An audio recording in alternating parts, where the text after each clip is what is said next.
వాళ్ళు తెలుసుకోవాల్సింది ఒక్కటే, ఎంతసేపు చంద్రబాబు నాయుడు చెప్పేవాడు నేను హైదరాబాద్ కట్టాను. మరి హైదరాబాద్ కట్టగలిగినోడు 10 మెడికల్ కాలేజీలు ఎందుకు పూర్తి చేయలేకపోతున్నాడు అని అడుగుతున్నాను. ఈరోజు సెల్ ఫోన్ నేనే కనిపెట్టాను అని చెప్పాడు. మరి ఈరోజు లక్షలాది మందిని మెడికల్ విద్యార్థుల్ని తయారు చేసి, అలాగే లక్షలాది మంది కాదు కోట్లాది మందికి ఫ్రీ మెడికల్ వైద్య సహాయం అందించే ఆ కాలేజీని ఎందుకు పూర్తి చేయలేకపోతున్నారని అడుగుతున్నా. సంపద సృష్టిస్తా అన్నాడు. ఈరోజు ప్రభుత్వం మెడికల్ కాలేజీని ప్రైవేట్ వాళ్ళకి అమ్మేసి వాళ్ళ దగ్గర లంచాలు తీసుకొని ఈరోజు మీరు సంపద సృష్టించుకుంటున్నారు. కానీ ఈ రాష్ట్రంలో ఏ సంపద సృష్టించారు?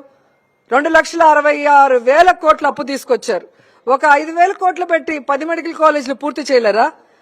మొదటిసారి ముఖ్యమంత్రి అయిన జగన్మోహన్ రెడ్డి గారు ఈ రాష్ట్రంలో చంద్రబాబు నాయుడు 4 సార్లు అయినా చేయలేనిది చేసి చూపించాడు.